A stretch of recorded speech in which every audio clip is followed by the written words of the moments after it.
पाकिस्तान का missile programme पिछले कुछ सालों में काफी एडवांस्ड हो गया है। उनके पास बैलिस्टिक और क्रूज दोनों तरह की मिसाइल्स हैं। इन मिसाइल्स की रेंज और पेलोड कैपेसिटी अलग अलग है। कुछ मिसाइल्स में न्यूक्लियर वॉरहेड्स लगाने की भी क्षमता है। ये बढ़ता हुआ प्रोग्राम रीजनल और ग्लोबल सिक्योरिटी के लिए सीधा खतरा है। अमेरिका और इंडिया दोनों के लिए ये चिंता की बात है। पाकिस्तान एडवांस्ड मिसाइल टेक्नोलॉजी इसलिए चाहता है क्योंकि वो इंडिया से परसीव्ड थ्रेट को काउंटर करना चाहता है। वो रीजन में अपना पावर दिखाना चाहता है। पाकिस्तान के पास शॉर्ट रेंज और लॉन्ग रेंज दोनों तरह की मिसाइल्स हैं। ये मिसाइल्स इंडिया के बड़े शहरों और इंपॉर्टेंट जगहों को टारगेट कर सकती है। इससे इंडिया और पाकिस्तान के बीच टेंशन बढ़ गया है। पाकिस्तान का मिसाइल प्रोग्राम कई दशकों की रिसर्च और डेवलपमेंट का नतीजा है। इसमें उसे चाइना से काफी मदद मिली है। चाइना ने पाकिस्तान को इंपॉर्टेंट टेक्नोलॉजीज और एक्सपर्टीज दी है। पाकिस्तान रेगुलरली मिसाइल टेस्ट्स करता रहता है। इंटरनेशनल कम्युनिटी इन टेस्ट्स पर नजर रखती है और पाकिस्तान के इंटेंशंस पर सवाल उठाती है। शाहीन 3 बैलिस्टिक मिसाइल का रिसेंट टेस्ट इसका उदाहरण है। इस मिसाइल की रेंज 250 किलोमीटर है, मतलब पूरा इंडिया इसकी रेंज में आता है। इससे रीजन में और टेंशन बढ़ गई है। इंडिया के सामने सिक्योरिटी चैलेंजेस और कॉम्प्लेक्स हो गए हैं। अमेरिका पाकिस्तान के मिसाइल प्रोग्राम को लेकर चिंतित है। US deputy national security adviser John Finer ने हाल ही में अपनी चिंता जताई। उन्होंने चेतावनी दी कि यह प्रोग्राम रीजन और दुनिया के लिए खतरनाक हो सकता है। फाइनर ने पाकिस्तान को सेंसिटिव टेक्नोलॉजीज ट्रांसफर होने के रिस्क्स के बारे में भी बताया। अमेरिका को डर है कि कहीं ये मिसाइल्स गलत हाथों में न पड़ जाएं, जैसे कि टेररिस्ट ऑर्गेनाइजेशंस के।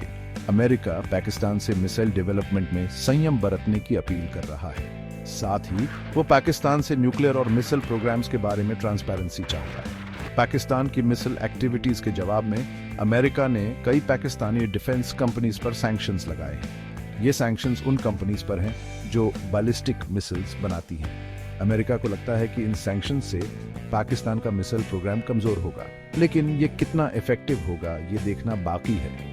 अमेरिका इस इश्यू को सुलझाने के लिए डिप्लोमेटिक एफर्ट्स भी कर रहा है। वो पाकिस्तान से इंटरनेशनल आर्म्स कंट्रोल रिजिम्स में शामिल होने के लिए कह रहा है, ताकि साउथ एशिया में पीस बना रहे और आर्म्स रेस न हो। पाकिस्तान का मिसाइल प्रोग्राम इंडिया की नेशनल सिक्योरिटी के लिए सीधा और बड़ा खतरा है। पाकिस्तानी मिसाइल्स की बढ़ती रेंज और सोफिस्टिकेशन चिंता का विषय है। इंडिया को पता है कि ये मिसाइल्स कितना नुकसान पहुंचा सकती है, इसलिए इंडिया अपनी मिसाइल डिफेंस कैपेबिलिटीज को मजबूत कर रहा है। India multi layered missile defence system बनाने में काफी इन्वेस्ट कर रहा है। ये सिस्टम इनकमिंग मिसाइल्स को बीच में ही मार गिराएगा। इंडिया ने अपने ballistic missile defence interceptor missiles के सक्सेसफुल टेस्ट भी किए हैं, लेकिन एक इफेक्टिव मिसाइल डिफेंस शील्ड बनाना कॉम्प्लेक्स और महंगा काम है। पाकिस्तान और चाइना की दोस्ती से सिचुएशन और कॉम्प्लिकेटेड हो जाती है। चाइना पाकिस्तान के मिसाइल प्रोग्राम का मेन सपोर्टर है। चाइना ने पाकिस्तान को एडवांस्ड टेक्नोलॉजीज और एक्सपर्टीज दी है। चाइना पाकिस्तान की दोस्ती इंडिया की सिक्योरिटी के लिए बड़ी चैलेंज है।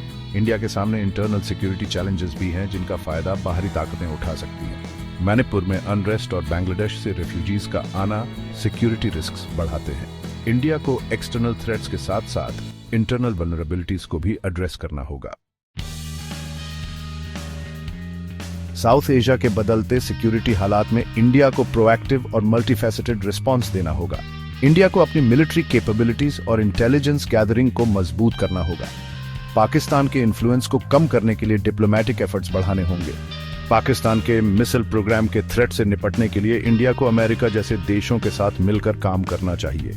इंटरनेशनल प्रेशर से पाकिस्तान पर संयम बरतने का दबाव बन सकता है। किसी भी अग्रेशन को रोकने के लिए इंडिया को अपनी बढ़ती इकोनॉमिक और मिलिट्री पावर का इस्तेमाल करना चाहिए। इंडिया को हर तरह के सिक्योरिटी चैलेंजेस के लिए तैयार रहना होगा, चाहे वो कन्वेंशनल मिलिट्री थ्रेट्स हो, टेररिज्म हो या साइबर वॉरफेयर। इसके लिए एक कॉम्प्रिहेंसिव नेशनल सिक्योरिटी स्ट्रैटेजी की जरूरत है।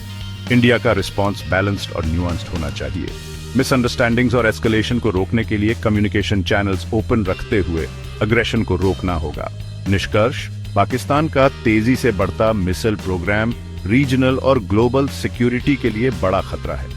इंडिया को चौकन्ना रहना होगा और इस बढ़ते खतरे से निपटने के लिए अपनी कैपेबिलिटीज बढ़ानी होंगी। इंडिया के नेशनल इंटरेस्ट्स की रक्षा के लिए डिप्लोमेसी, डिफेंस प्रिपेयर्डनेस और इंटरनेशनल कोऑपरेशन जरूरी है।